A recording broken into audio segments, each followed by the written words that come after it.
All right, I'm going to go ahead and get us started. Welcome, everyone. My name is Susannah Baruch. I'm the Executive Director of the Petrie-Flom Center for Health Law Policy, Biotechnology, and Bioethics.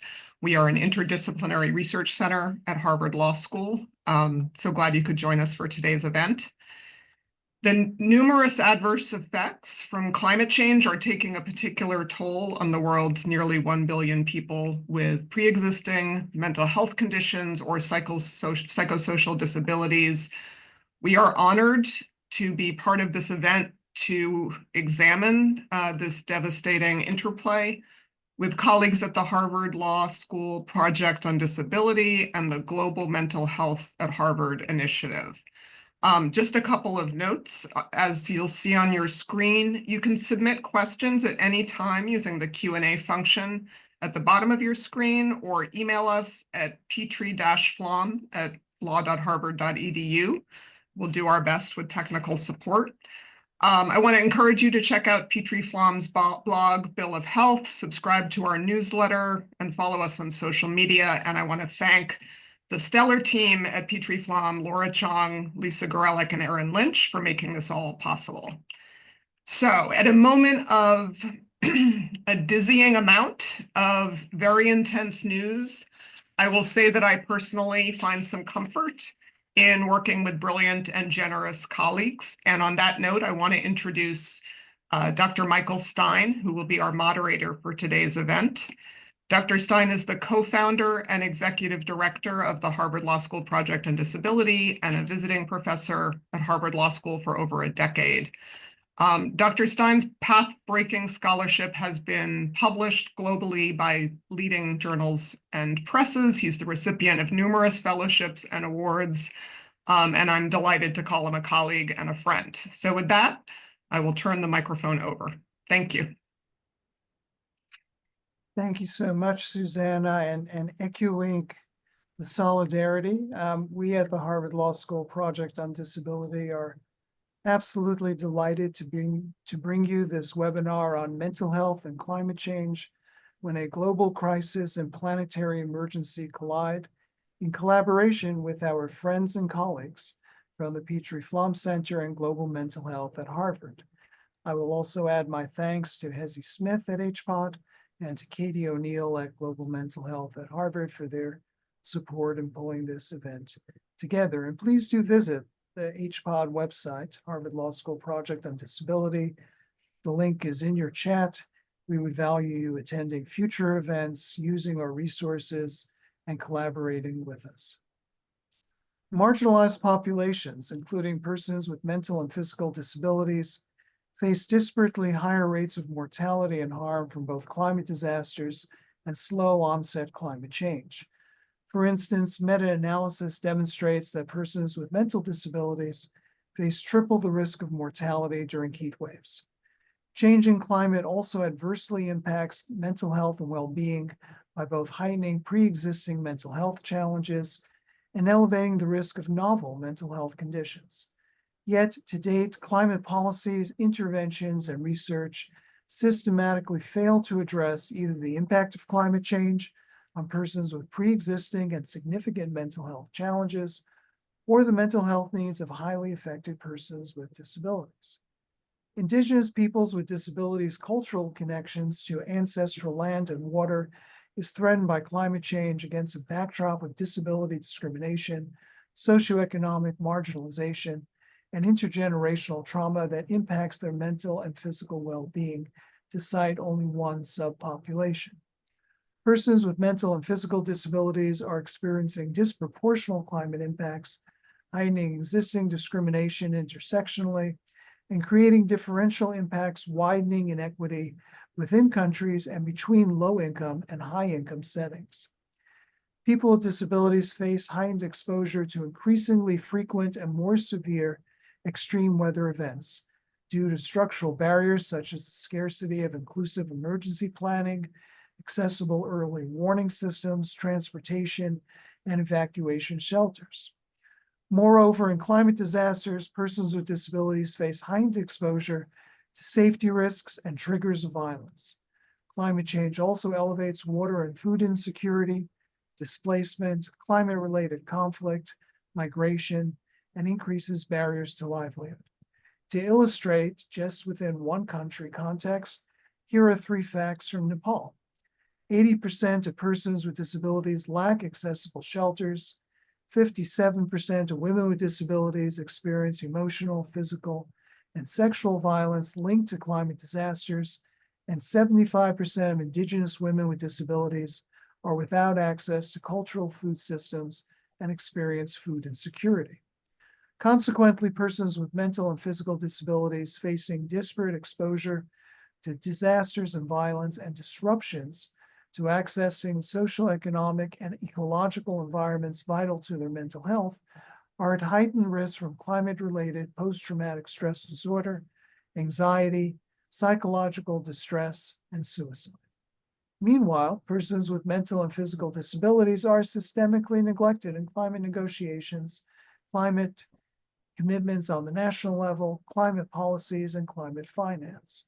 To put it in graphically, 79% of parties to the Paris Agreement do not even mention disability in their nationally determined contributions. Similarly, 61% of parties to the Paris Agreement do not reference people with disabilities in their climate adaptation policies.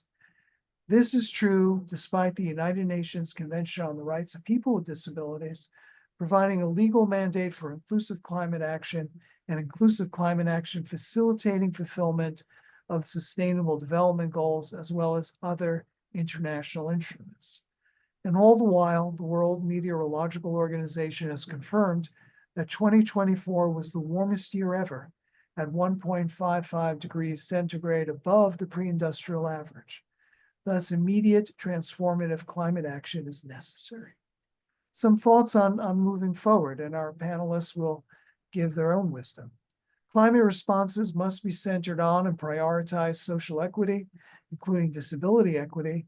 Otherwise, those policies and interventions simply heighten structural discrimination and already existing equity gaps. Persons with mental disabilities' knowledge and experience of the changing climate is affected by a number of factors, including disability, indigeneity, race, gender, age, and other categories. Consequently, inclusive climate responses must utilize an intersectional approach to raise all the boats together and identify and address differential needs. Advancing inclusive climate mitigation and adaptation co-addresses mental health and well-being policies and interventions, including those related to accessible green cities, inclusive livelihoods, and nature-based solutions.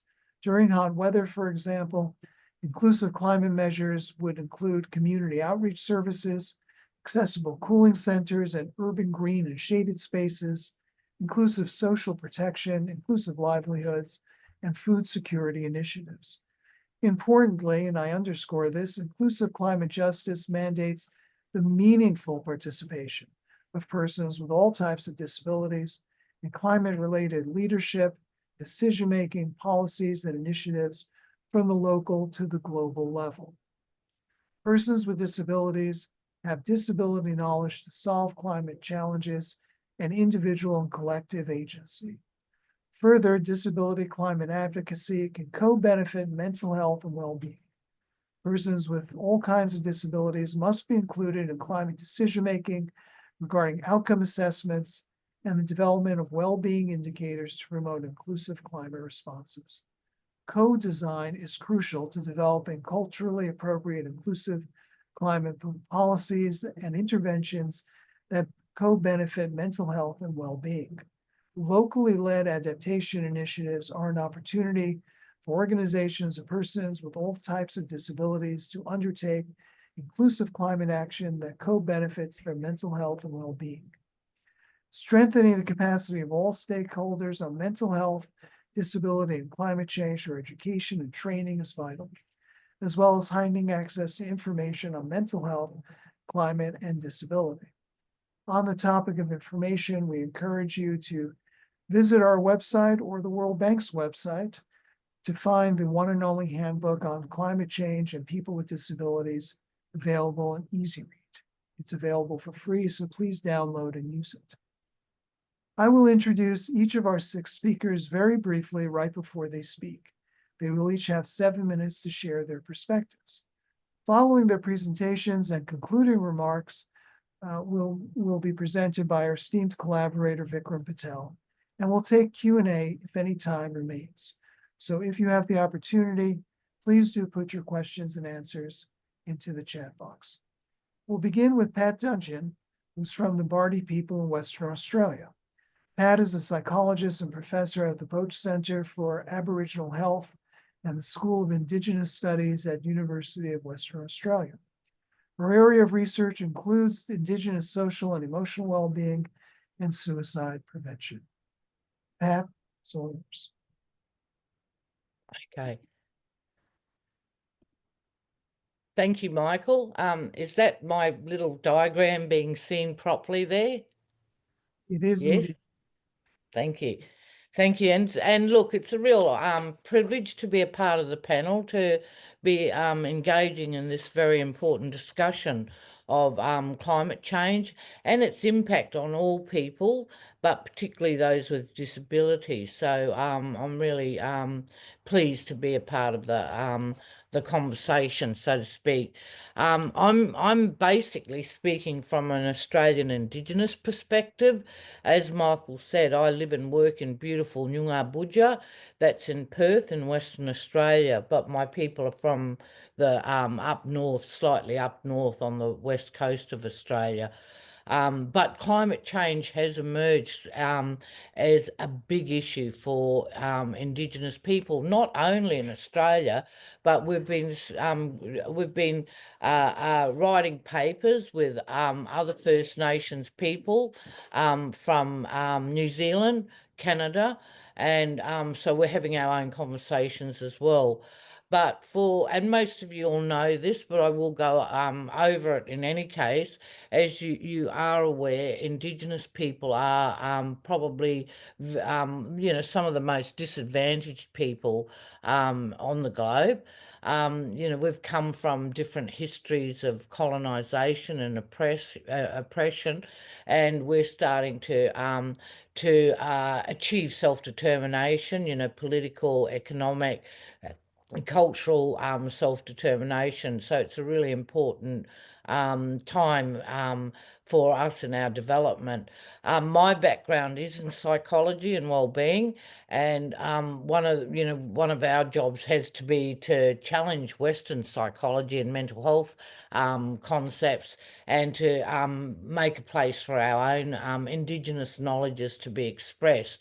And one of the models that we've been using, particularly in Australia, and it's been taken up, even the government uses this model, we're very pleased to say, is a social emotional wellbeing approach. And this came from a long history of Aboriginal health leaders, and then later on a major national consultation. But we like to envisage self not as an individual that's separate, that maybe is made up of mind and body and emotions and behaviours, but it's all the other elements too that are very important, like our connection to family and kinship, our connections to our community, to our culture, to our country or land, and our spirituality and ancestors. But we're not walking away from one of the realities is that history of colonisation that has led to some incredible disadvantage, and we call it stolen generations here in Australia. So it's been a struggle, and I think to see the renaissance of Indigenous people is a wonderful thing as well. But we don't operate this model in particular doesn't operate in isolation. It does take into consideration history, social determinants, historical determinants, and so on. Importantly, I'd say that First Nations people with disabilities are very much a part of their family and community. So it's hard there are some special considerations, but they're very much a part of their family and community. So I think that when we talk about climate change, it is for the whole of the community, including those with who are challenged with disabilities. So that connection to in each of the domains are risk and protective factors. If those domains are broken, they do become risk factors. And Michael said earlier, there's my area has been in looking at suicide prevention research, and we know that Indigenous people have extremely high suicide rates. For instance, in Australia, our suicide rate is 3 times that of the mainstream population, plus numerous other targets. We've actually got a big campaign, government campaign that's happening called Close the Gap, because there's a life expectancy gap as well. So, and some of these are being overcome, but it's going to be a while before we can turn the big ship around, I suppose. But the focus of my sharing today is about the connection to country, which is very important. So that is when we've done research with people, particularly on suicide, it hasn't been the clinical issues that the community has been concerned with. It is about self-determination, local solutions, and that cultural solutions are present as well. And being able to connect back to your country is very fundamental for Aboriginal Torres Strait Islander people, and that is what is being disrupted. We know that climate change affects everyone. I mean, all of us. So Indigenous, non-Indigenous, everyone's going to be affected. But Indigenous people already suffer from a whole range of different oppressions. This is just another one forthcoming. But there's solutions to be offered too from Indigenous peoples. And I've spoken previously about how mainstream now are looking making room for Indigenous knowledges, which augurs well for the future. For instance, there's a big program that looks at employing community people to become rangers, so they look after the environment. And cultural practices such as controlled burning, which used to be done prior to colonisation. Victoria, our state of Victoria, uses Indigenous knowledge holders to do controlled burning, because we have had some terrible floods and bushfires, cyclones, more so than normal, I'd say, in Australia. But so these are the natural climate change issues that are happening. There's also man-made destruction of the environment that Indigenous people need to contend with, that really deeply disturb their well-being totally. And I was just thinking earlier tonight about Jukan Gorge up in the Pilbara, so that's in Western Australia, and that was a rock shelter, and it was over 46,000 years old. And in it were layers of different artefacts that archaeologists were looking at, and some of those artefacts went back to the last ice age. So there's this incredibly ancient rock shelter that was, in the bush, and then Rio Tinto, a mining company, went and blew it up because they wanted to get the iron ore out of it. So, everyone was outraged, and Rio Tinto apologised, but, that doesn't fix what the terrible act that was undertaken. So all that material and history was lost just, in a day. So I said previously, I really, because, usually I'm reading the Indigenous news and whatnot, and really there's a time when some Aboriginal group across Australia, and I know it's the same in New Zealand, in the States and in Canada, where they're protesting against the destruction of their countries and sacred place sacred sites. So that's an ongoing issue for Indigenous people.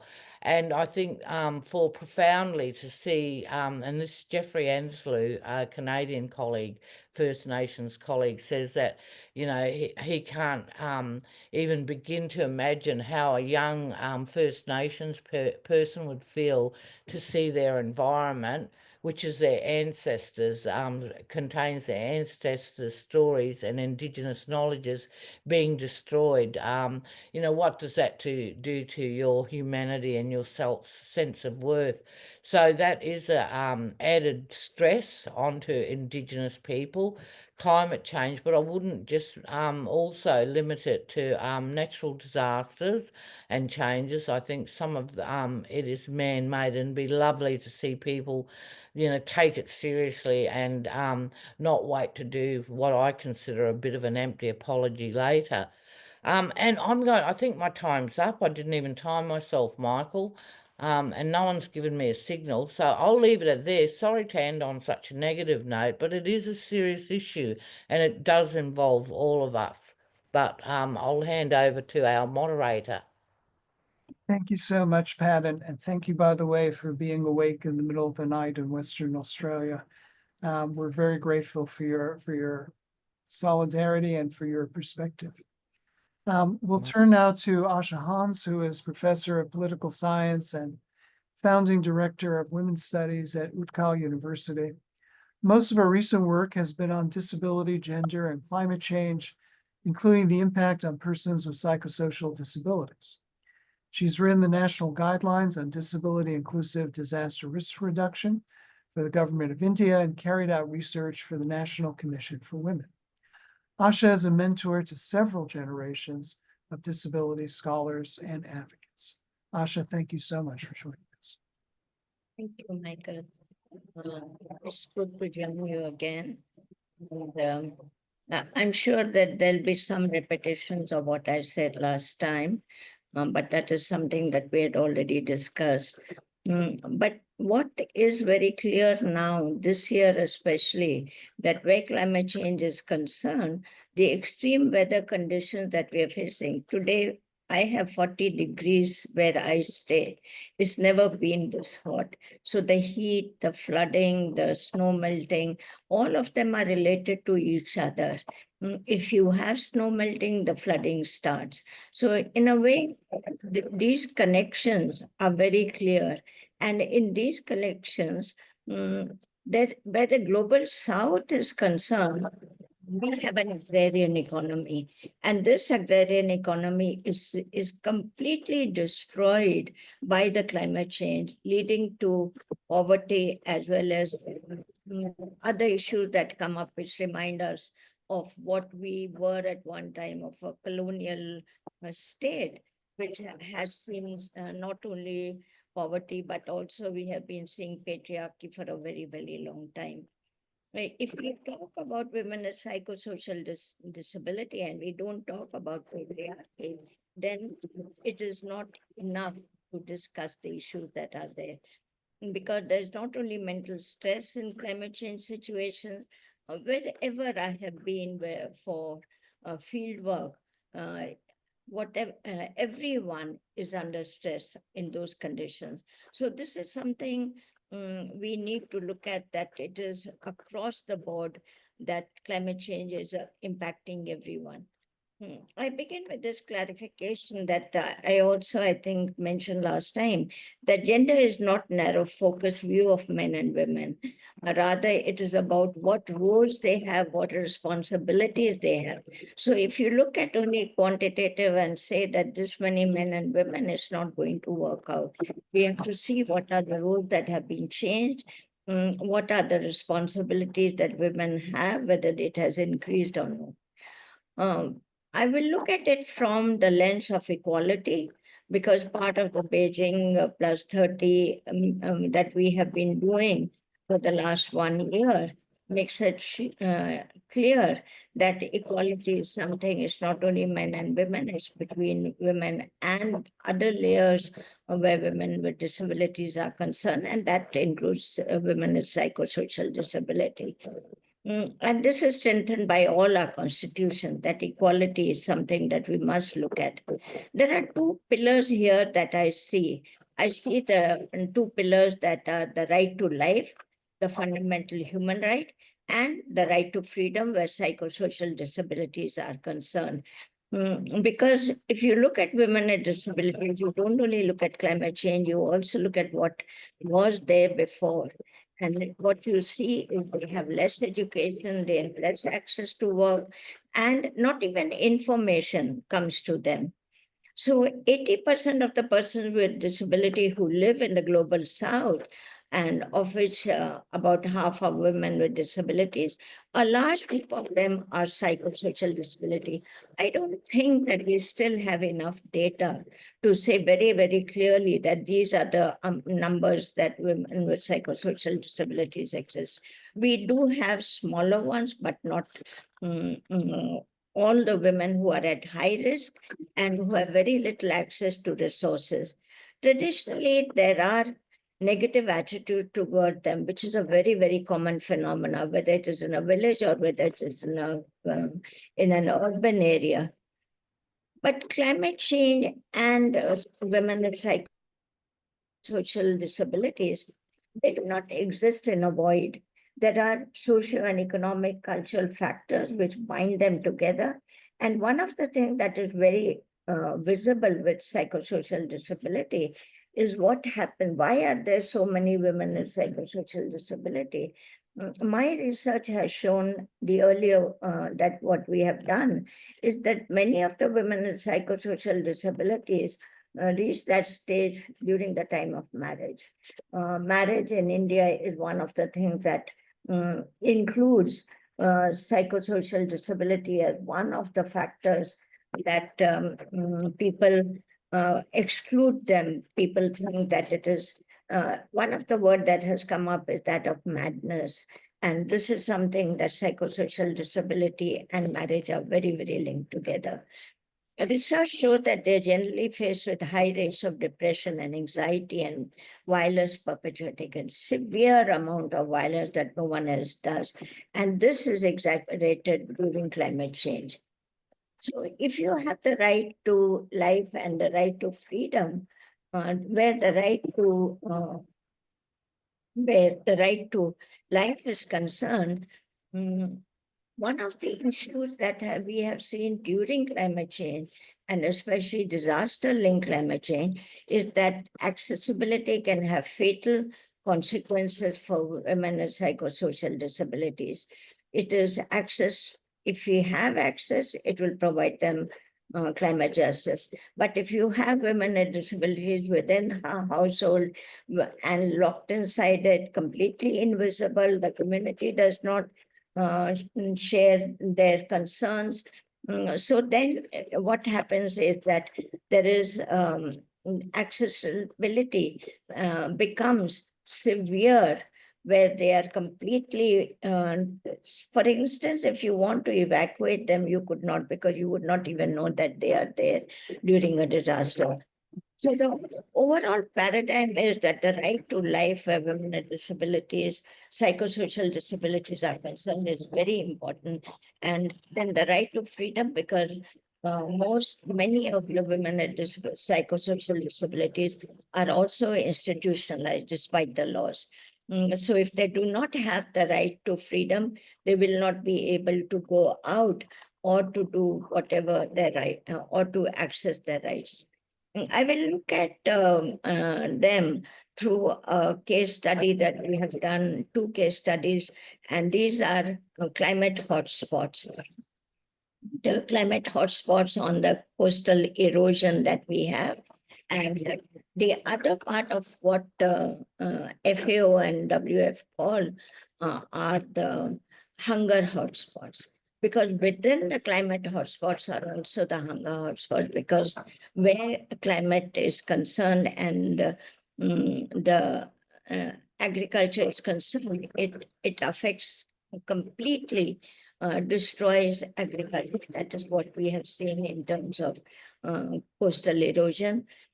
And it leaves no resources with them.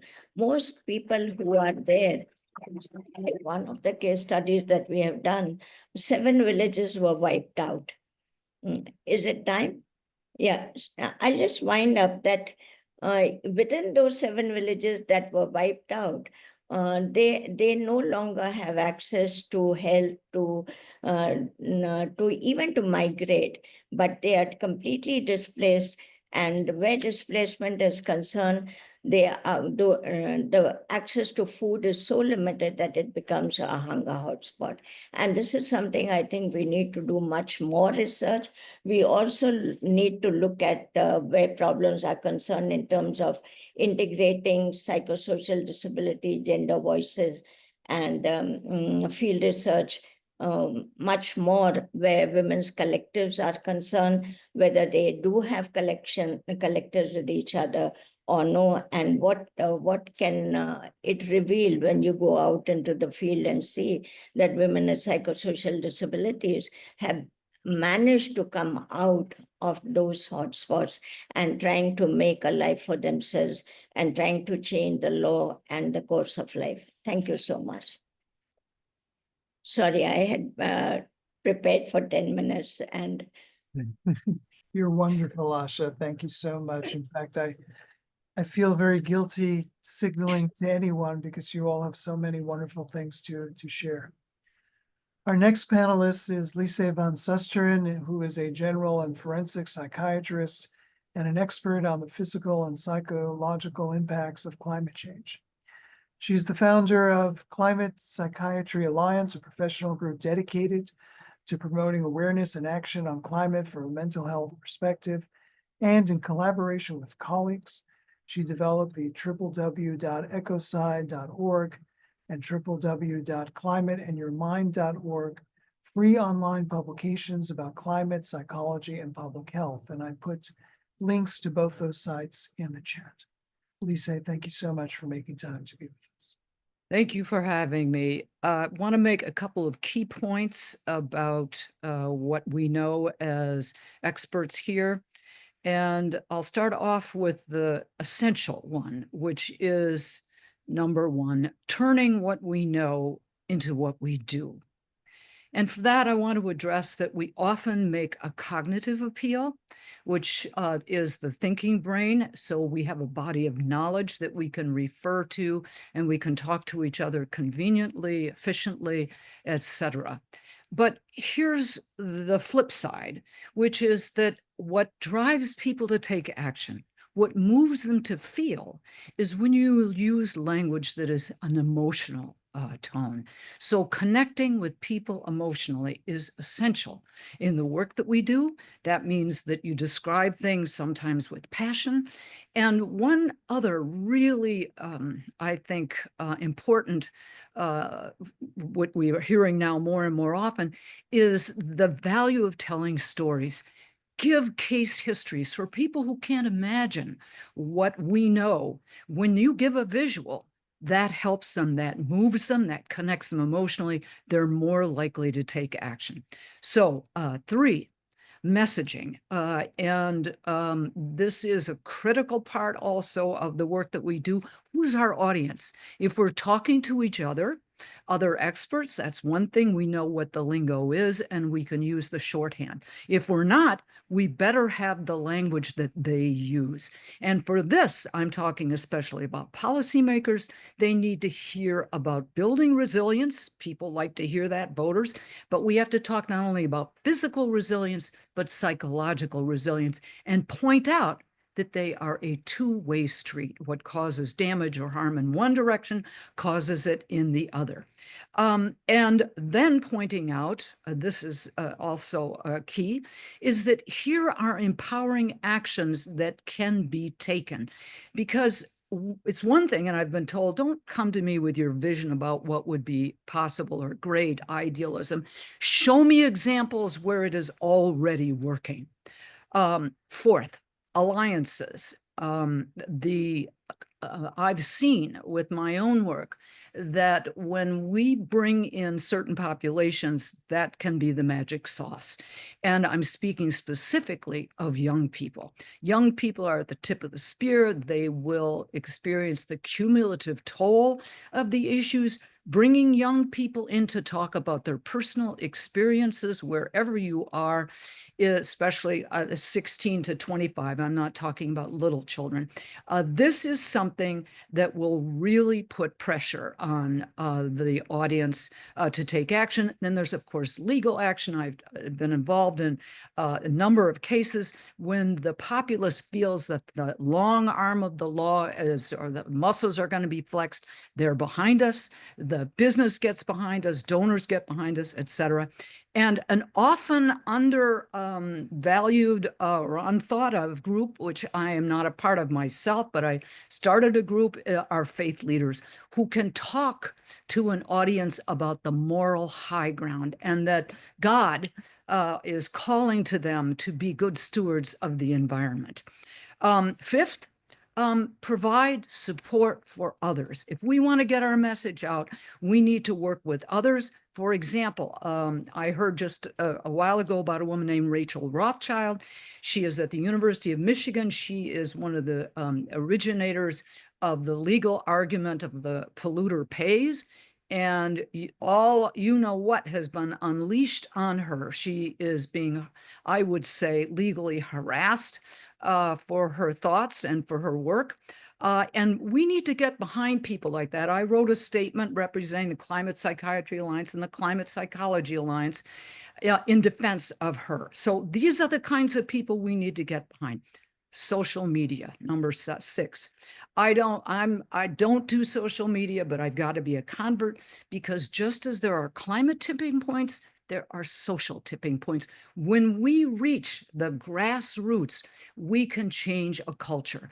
And a changed culture is what yields the humanitarian and the efforts, as well as the empathy that we clearly are need to do our work. Targets. I'll just say that I'm reminded of Willie Sutton, the famous bank robber, who said when they asked him why he always robs banks, because that's where the money is.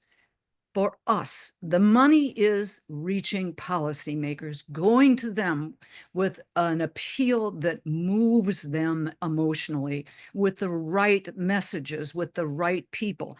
And last of all, it is imperative that when we go before policymakers, which as I see is absolutely essential, and I think right now the federal government here in the United States is probably not going to be a willing ear, but policymakers at state and local levels, and that we be very precise about what we're calling for. They need to know what we want. We want hearings, so that the extent of the harms are well delineated by the individuals who are experiencing them, vulnerable populations. We need to ask for a task force or call for or demand. I mean, reminding ourselves that they work for us. We are demanding a task force to evaluate the strengths and vulnerabilities of a particular state or region, area, etc. And we need, on the state level, cabinet level climate solutions office, so that the people who are making decisions about statewide policy can integrate what needs to be done wisely, efficiently, and not in contrary directions, as we sometimes find out. So I'm calling for these actions, specific actions, a target audience, the right message, and a message that moves people. Thank you. Wow, thank you, Lisa. That was incredibly helpful and very powerful. Our next panelist will be Leo Goldsmith, who's a doctoral student at the Yale School of the Environment, where they study factors leading or contributing to disproportionate and intersectional impacts of climate-related events on the health of diverse LGBTQIA+ communities. I had the pleasure of working together with Leo on the 5th U.S. National Climate Assessment, which at the moment will be our most recent assessment for the foreseeable future. Leo? Thank you so much for that introduction, and thank you so much to the previous speakers. I'm now going to share my screen. Here it is. And all right, can you all see that? We can see it, Leo. Awesome, thank you. All right, so hello everyone. I'll be talking to you all today about climate-related disaster impacts on the mental health of lesbian, gay, bisexual, transgender, and queer, or LGBTQ+ communities. I'll be walking you all through a conceptual framework for environmental health disparities in this population, in addition to some preliminary results from some research I've been doing on this topic. So this conceptual framework shows that social institutions, structural factors, individual factors, and environmental exposures all interconnect to lead to environmental health disparities in this population. For social institution and structural factors, federal policies such as anti-discrimination laws do not explicitly include sexual orientation, gender identity, gender expression, and sex characteristics, or SOGI. So this includes sectors like housing, health, employment, as well as disasters and emergency management.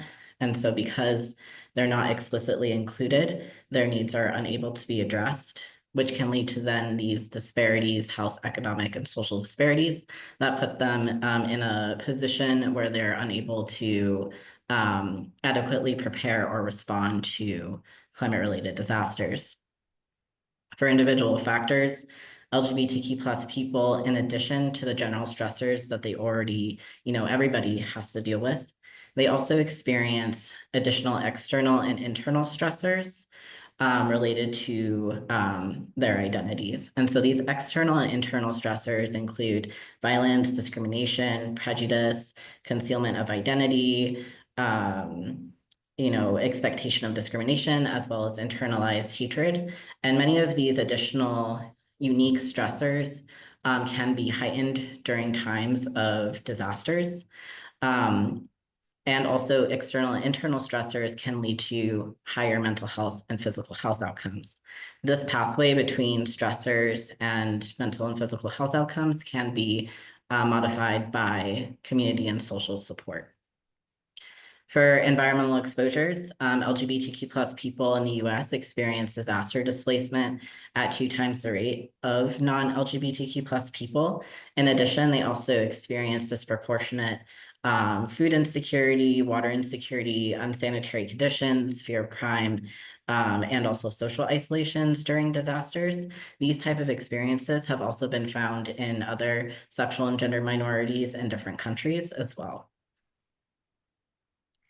So for my research, I'm using data from the US Census Household Pulse Survey. This is a nationally representative survey that originally was used to identify social and economic matters within households for COVID-19.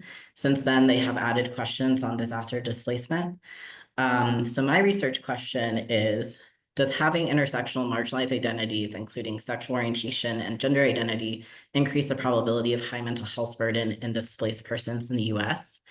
The mental health question included in the survey is 1 month after a disaster, do you feel isolated, down, depressed, anxious, nervous, or on edge? And the methods that I used are regression models and multi-level analysis for intersectionality. And so what I found is that LGBTQ+ status is associated with higher mental health burden. And this is even after adjusting for race, ethnicity, income, age, and ability. So LGBTQ+ is in orange, non-LGBTQ+ is in green. And so identifying as LGBTQ+ leads to about like a 75% or a little bit less than 75% higher predicted probability of high mental health burden compared to non-LGBTQ+ people, which is around like 47%. This is statistically significant. And then when you disaggregate by sexual orientation and gender identity, those who identify as bisexual, it's around 75%. And then there really isn't a statistical difference between those who identify as gay or lesbian or who identify as straight. And then among gender identity, transgender people have over a 90% predicted probability of high mental health burden, and that is statistically different from cisgender people. I also found that multiple intersecting marginalized identities are associated with a higher mental health burden. What this figure shows is that in orange, those people identify as LGBTQ+. The dotted line is people who have a disability. And then the triangle is people who identify as a person of color. The numbers underneath just signify how many individuals are in each of those groups that were included in this analysis. And as you can see, there's a somewhat linear trend going from 0 number of marginalized identities to 3 marginalized identities in terms of predicted percent of high mental health burden.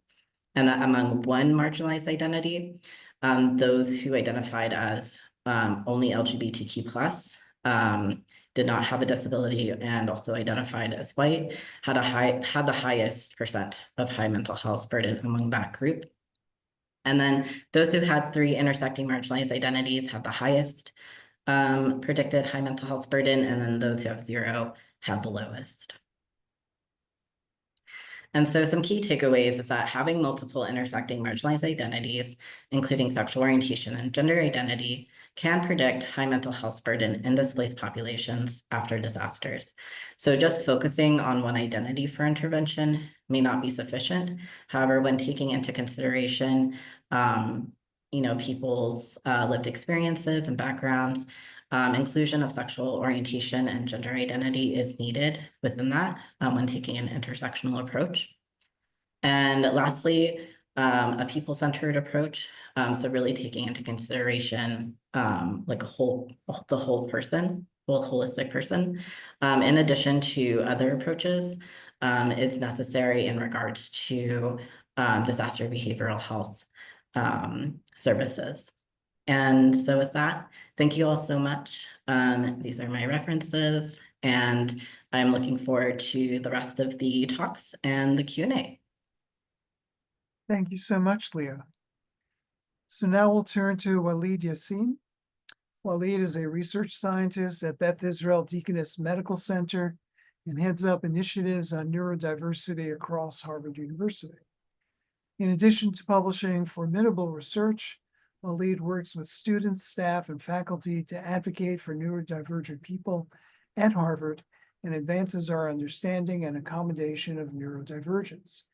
He received the university's Excellence in Accessibility and Inclusion Faculty Award in 2024. Walid, welcome. Thank you so much for joining us. Thank you so much, Professor Stein. I'll share my screen.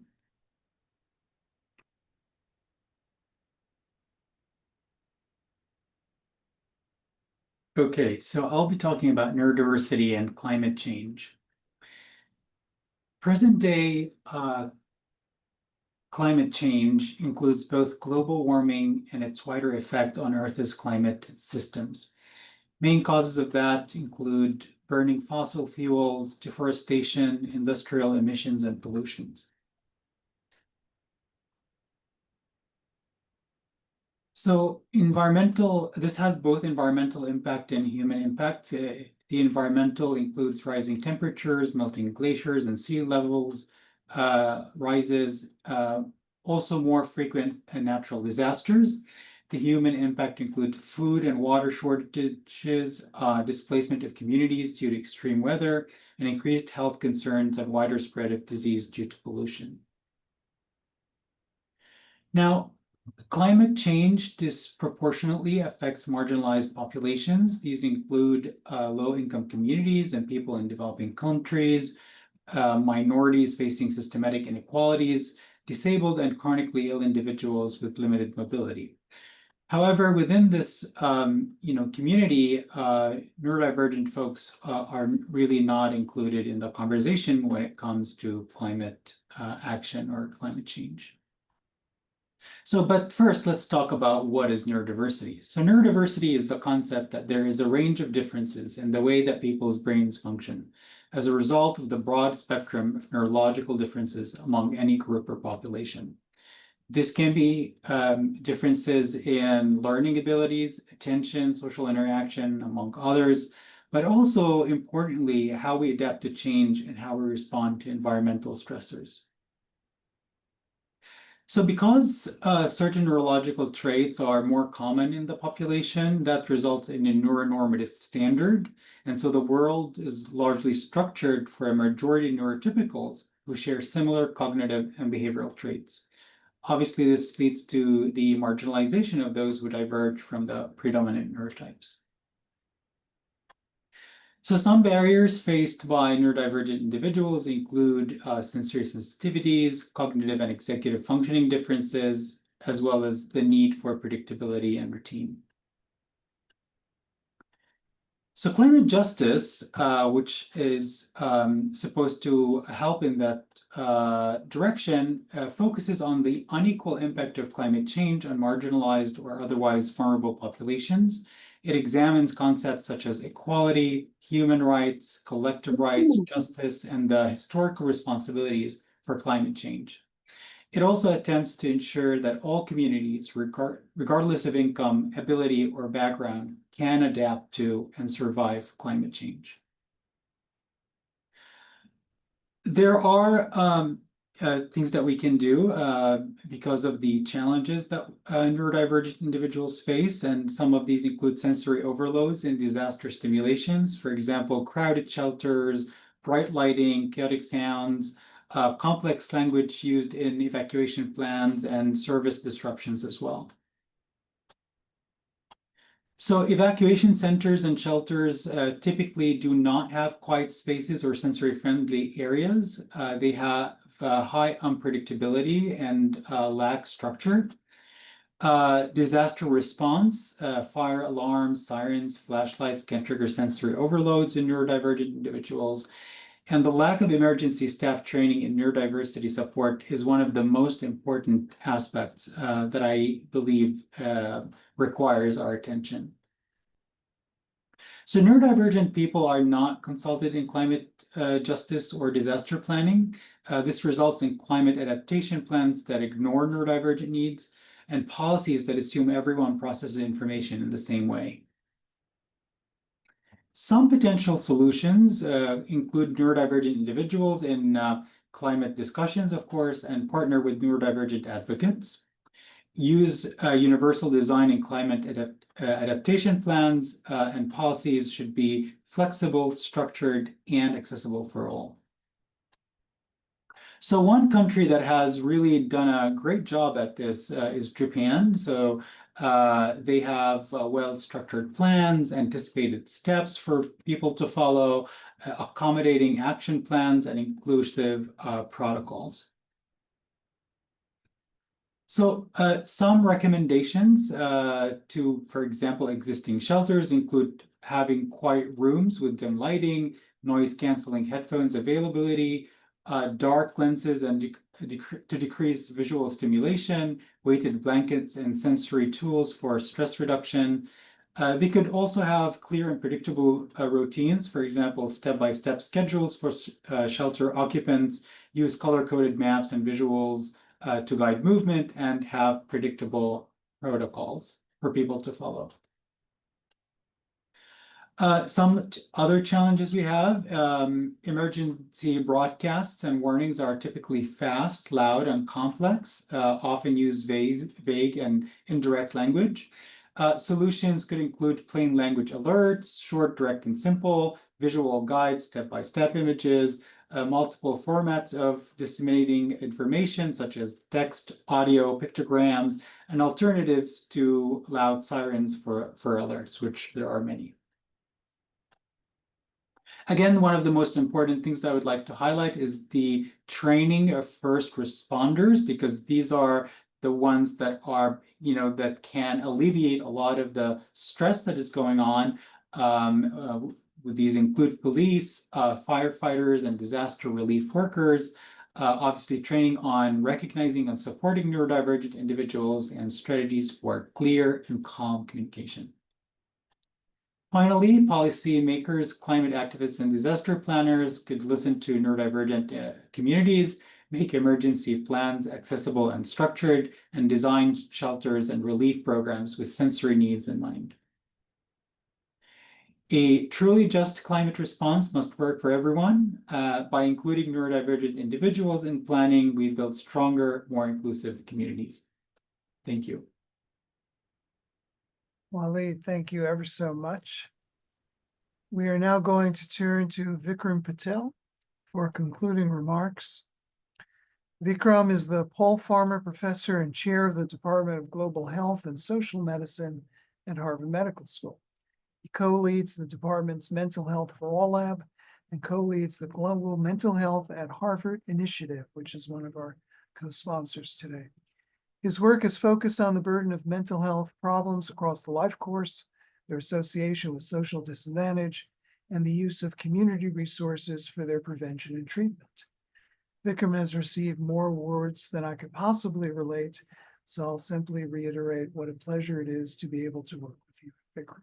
Thank you, Michael. Thank you so much. It's been an absolute privilege to be listening to all the presentations. And I'm going to just briefly summarize the key message that I take away and then turn to perhaps the most important question of all. How do we, in fact, address this confluence, this intersection between mental health, social determinants, and disability, which collide now with climate change as perhaps a very dominant form of a social determinant? It's suffice to say that we've heard across all these presentations that the well-established relationship between social disadvantage, which can take many different forms, intersecting with people's identities, their history, their culture, the intersection between social determinants and mental health is being greatly amplified by the effects of climate change, both the acute effects as well as the more slow burn effects. For example, how climate is affecting agriculture and livelihoods across the world. I guess the key question that I want to leave us with is what do we do about this? And I want to start with the observation that even before climate change became such a significant factor in thinking about mental health and psychosocial disability, in fact, most countries in the world were failing to address the needs of people struggling with their mental health. We often think in the context of solving health problems through the application of both science and enough money in order to put that science into practice. It turns out that, in fact, that formula doesn't work all that well for mental health. To quote Tom Insel, who was the director of the National Institute for Mental Health in the United States, which is the world's wealthiest country and spends the most on mental health per capita than any other country in the world, he said, we spent $20 billion at NIMH during his tenure. And during those years, every single metric related to mental health in the US worsened, from suicide deaths increasing 30%, the disability-associated burden of mental health problems increasing 40%, and more people with serious mental health problems living in a prison or on the streets. So I think the really key question is, why have all countries, or most countries, I should say, failed to address mental health needs inequitably? In the chat, I have placed a link to a paper that we wrote a couple of years ago in The Lancet that sought to really look at a range of different documents, global documents, academic documents, policy documents, which have tried to address this conundrum. And we came to the conclusion that the reason why all countries have failed is because of a narrow biomedical framing of mental health through the prism of diagnosed mental disorders. And what this has led to is the privileging of biological mechanisms over social and psychological mechanisms, the privileging of treatment over prevention, the privileging of medically qualified mental health professionals over other kinds of providers, and the privileging of narrowly defined clinical phenomena that fit into psychiatric diagnoses rather than recovery, which is something that is valued by people who live with mental health problems. So we identified from the evidence 5 paradigm shifts that I want to leave you with that we believe could help transform mental health systems globally. Because, honestly, if we don't address the existing structural problems in the mental health care system, the addition of the kinds of burdens that climate change poses will simply go unaddressed. So we really have to be thinking about redesigning the mental health care system, a root and branch, a root and stem redesign. And so 5 paradigm shifts. First of all, to shift from a focus on the treatment of diagnosed mental illness to a rebalanced emphasis that seeks to promote mental health and prevent mental ill health through targeting the social determinants of mental health, particularly in the early years of life. We heard one of the speakers speak about young people. I couldn't agree more. Most mental health problems begin before the age of 24, which means that if you want to prevent mental health problems, you got to begin before the age of 24.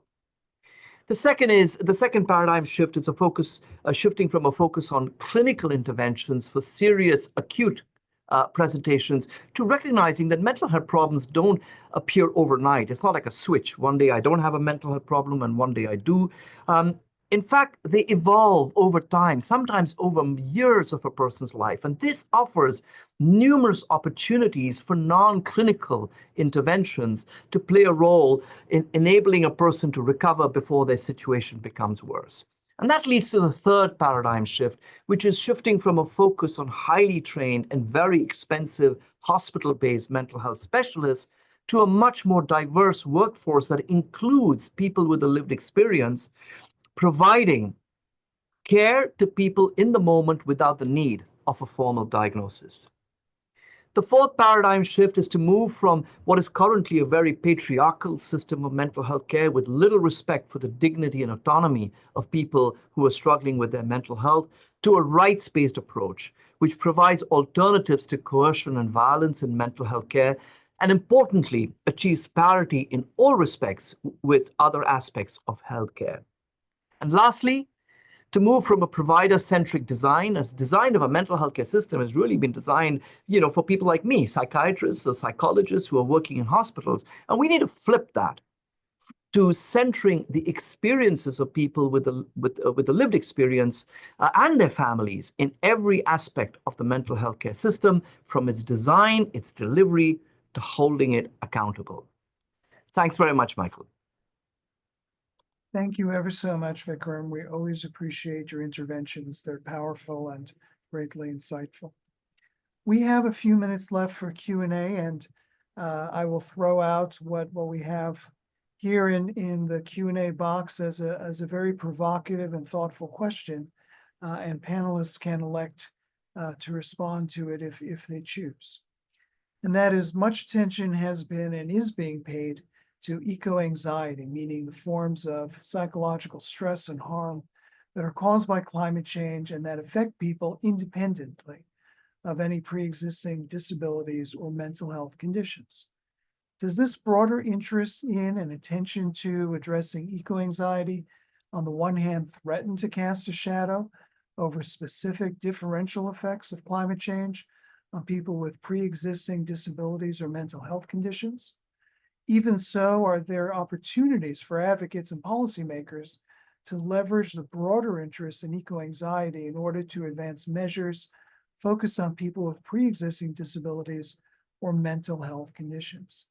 So panelists, whoever wishes to jump in, how do you see the implications of eco-anxiety and its prominence now in the media? Lisa, please.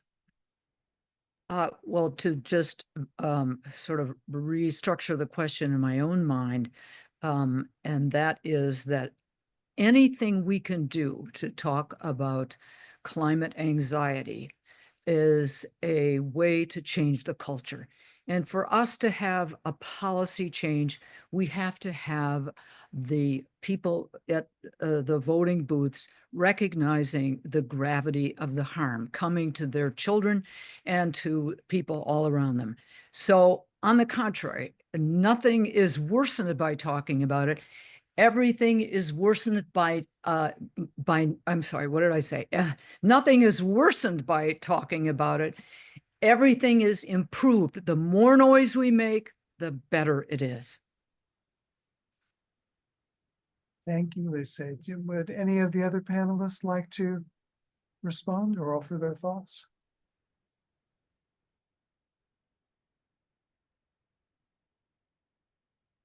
All right, we have a couple of more questions in the Q&A from John, who's writing to us from Uganda.